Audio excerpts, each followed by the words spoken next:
అజిత్ పవార్ ముంబై రాజకీయాల్లో చెరగని ముద్ర వేసుకున్నారు. వ్యక్తిగా వచ్చి తిరుగులేని శక్తిగా ఎదిగారు.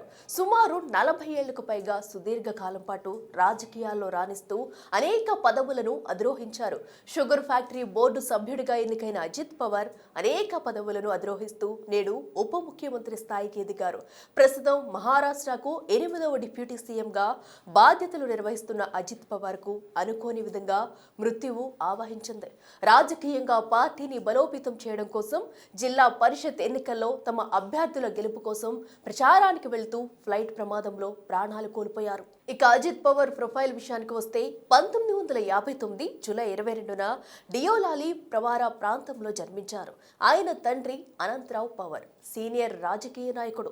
మహారాష్ట్ర మాజీ సీఎం శరద్ పవార్ కు సోదరుడు. బాబాయ్ శరద్ పవార్ ను స్ఫూర్తిగా తీసుకుని ఆయన అడుగుచాడలో నడిచారు అజిత్ పవార్. రాజకీయాల్లోకి అడుగుపెట్టిన అజిత్ పవార్ 1982లో తొలిసారి కార్పొరేటివ్ షుగర్ ఫ్యాక్టరీ బోర్డుకు ఎన్నికయ్యారు.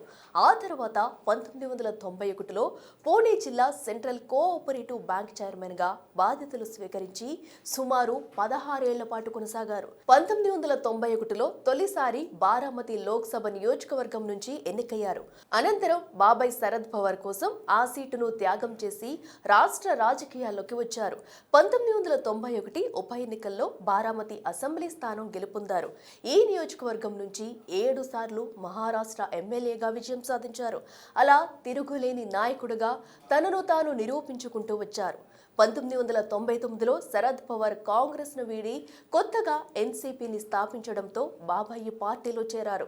అదే సంవత్సరం జరిగిన ఎన్నికల్లో హంగ్ ప్రభుత్వం రావడంతో కాంగ్రెస్ ఎన్సీపీ పొత్తులో భాగంగా అజిత్ పవార్ కు నీటిపారుదల శాఖ మంత్రిగా పనిచేసే అవకాశం వరించింది. ఇక అజిత్ పవార్ అధికారాన్ని మాత్రమే కాకుండా ప్రతిపక్ష నేతగా కూడా కొనసాగారు. 2022 నుంచి 2023 మధ్య కాలంలో శాసనసభ ప్రతిపక్ష నాయకుడిగా అనుభవాన్ని గణించారు. అలా సుదీర్ఘ కాలం పాటు అటు దేశంలో ఇటు రాష్ట్రంలో రాజకీయ పరిస్థితులను క్షుణ్ణంగా పరిశీలించిన అజిత్ పవార్ 2024 డిసెంబర్లో జరిగిన అసెంబ్లీ ఎన్నికల్లో ఏక్నాథ్ షిండే వర్గంతో పొత్తు పెట్టుకుని ఘన విజయం సాధించారు. ప్రస్తుతం సీఎం దేవేంద్ర ఫడ్నవీస్ నేతృత్వంలోని మహాయుతి ప్రభుత్వంలో ఉప ముఖ్యమంత్రిగా పనిచేస్తున్నారు. మొన్న జరిగిన బృహన్ ముంబై కార్పొరేషన్ ఎన్నికల్లో మహాయుతి మెరుగైన ఫలితాలు సాధించింది. ఈ క్రమంలోనే జిల్లా పరిషత్ ఎన్నికల ప్రచారానికి వెళ్లేందుకు సిద్ధమయ్యారు అజిత్ పవార్. జనవరి 28న 4 బహిరంగ సభల్లో పాల్గొని పార్టీ శ్రేణులకు జోష్ ఇచ్చేందుకు బయలుదేరారు.